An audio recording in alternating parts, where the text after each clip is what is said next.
If you're a hardcore fan of college football or even a casual, you were in for a treat on Saturday. We had 3 ranked-on-ranked games. Texas blew out Kansas, although in the beginning it looked like it was going to be a closer game. Jalen Daniels, he was not able to play for Kansas.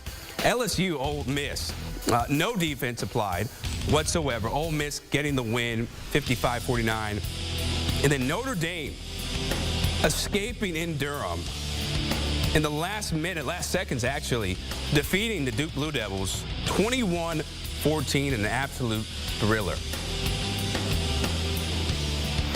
All right, let's now welcome in CBS College Football Playoff expert Jerry Palm and national college football writer for 24/7 Sports Brad Crawford. And Jerry, we witnessed 3 ranked-on-ranked games Saturday, 1 other ranked game Friday. But which result is going to have the biggest impact on the playoff? Well, I think it's a Friday game. Utah at Oregon State. Utah took their first loss of the season. Really didn't look very good offensively at all against Oregon State.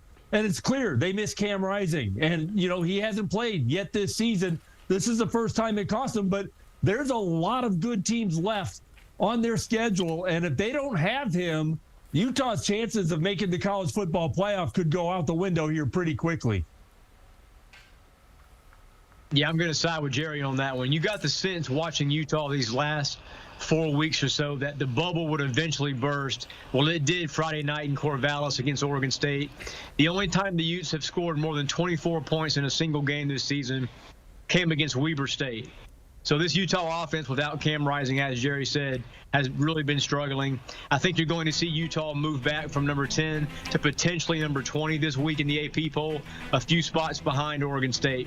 Beavers had their back against the wall after losing to Wazoo, and then they came through with that big 21-7 win Friday night. So Oregon State-Utah was the biggest fallout game of Week 5. Yeah, it was definitely something that we were not expecting to start on the night. Now, another crazy day, right? Crazy days in college football, but let's pick out a couple that stood out more than the rest. Brad, who was your biggest winner from Saturday? You can go a lot of ways with that. You can go Kentucky, you can go Notre Dame, eking out that win against Duke. Who you got?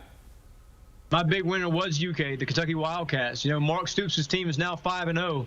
They got through Vanderbilt last week, non-conference game before that, and now they're going to be in the top 25 on Sunday for the first time this season. Ray Davis ran wild against Florida, 280 yards against what everybody thought was a really good Florida front 7.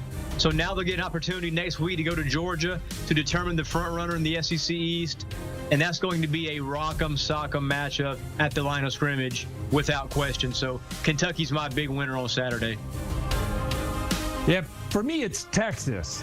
The Texas had a huge win over Kansas, put up some big numbers against a Kansas team that a lot of people thought was built to give Texas offensive problems.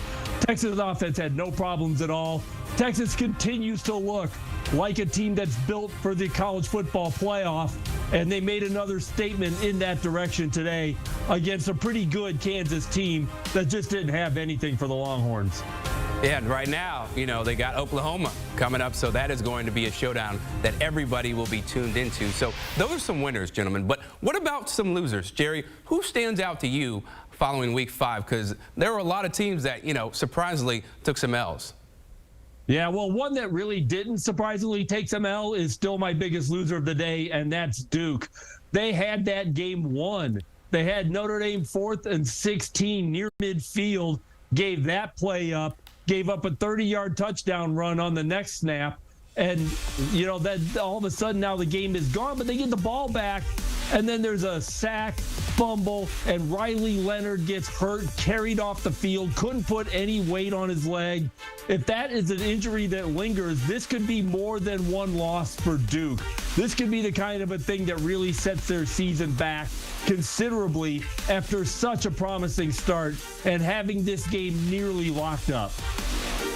Yeah, I'm going to go with an unbeaten top 10 team that actually won Saturday but didn't look good doing it. USC had a chance to really make an impression on poll voters and instead showed us the same ugly defense that we're used to seeing out of these so-called elite Lincoln Riley coach teams.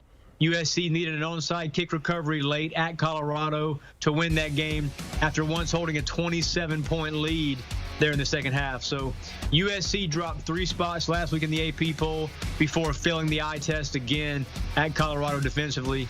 So I think USC is going to fall a few spots, maybe number 8 to number 10 range. So USC is a team that must improve on the defensive side of the football to win the Pac-12 this season and ultimately get to the college football playoff.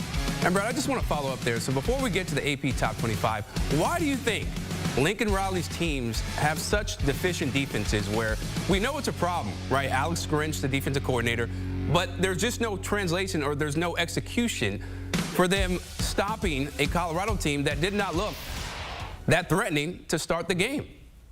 They just don't tackle well, man. There's something about USC's, front seven defensively. They can get pressure and then they don't wrap up. Or, you have a receiver running deep, running wide, and there's no coverage at the back end. So for years now, Lincoln Riley coach teams have struggled on defense. Alex Grinch has been his DC, during that run at OU and now USC. So maybe a managerial change should happen for Lincoln Riley if this, bad play defensively continues. Absolutely, because you're wasting Caleb Williams' prime. Like, you should be contending for a national championship, but the way the defense is playing, that does not look like the case because they still have so many great opponents ahead of them. Okay, so now let's go to the AP Top 25. Jerry, when it comes out Sunday, what do you think will be the sharpest change or the most significant change in that lineup?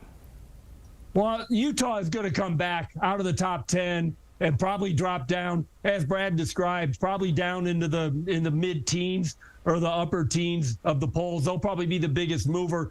But I wouldn't be surprised, again, like Brad described, I wouldn't be surprised if USC came down in the polls a little bit despite winning, just because that defense is a significant problem, and they just don't look like a top 10 team at the moment. I don't know how far they're going to slip, but I think that's a team that's going to win and come back in the polls a little bit this week because the defense is really holding them back. Yeah, don't be surprised if Georgia-Kentucky next week between the hedges is a top 20 matchup. Kentucky was not ranked this week, had a thumping of Florida. Florida, by the way, is falling out, and the Gators are not going to return the rest of the year. It's going to be a long fall for Billy Napier. But Kentucky, Georgia next week, don't be surprised if Kentucky is in that 19 to 20 range going into Athens. And they got a great rushing attack, and we saw what Auburn did to Georgia with the rushing game. So Georgia's going to have their hands full. All right, Brad, what about, though, we talked about these teams that are in the front of the spotlight. Everybody knows about them. What about some under-the-radar teams that you're going to have your eye on as the weeks go by? Under-the-radar team outside the top 5 for me right now is Washington. They're leading Arizona tonight in a road game there. But Michael Penix right now, he's my Heisman front runner. I know they don't have that quality win yet that some of these top 5 top team Tims do, but week by week, Washington has passed the eye test. They've been elite offensively. They've got probably a first-round pick in that front 7 defensively too. So, right now, Kalen DeBoer has a team that I think can not only win the Pac-12 but run the table and get to the playoff as one of those top seeds too. All right, and I'll tell you what, I like that pick, especially because Michael Penix Jr., he's a lefty just like me. Brad Crawford, Jerry Palm, appreciate y'all. Okay, so we talked about the AP Top 25. That's great and all, but it comes down to the college football playoff ranking schedule. That is what is going to determine who is going to the playoff. October 31st is the first time we will get our college football playoff ranking, 7 p.m., and then December 3rd, 12 p.m., Selection Sunday. So we will see who will end up those 4 teams to battle for a national championship.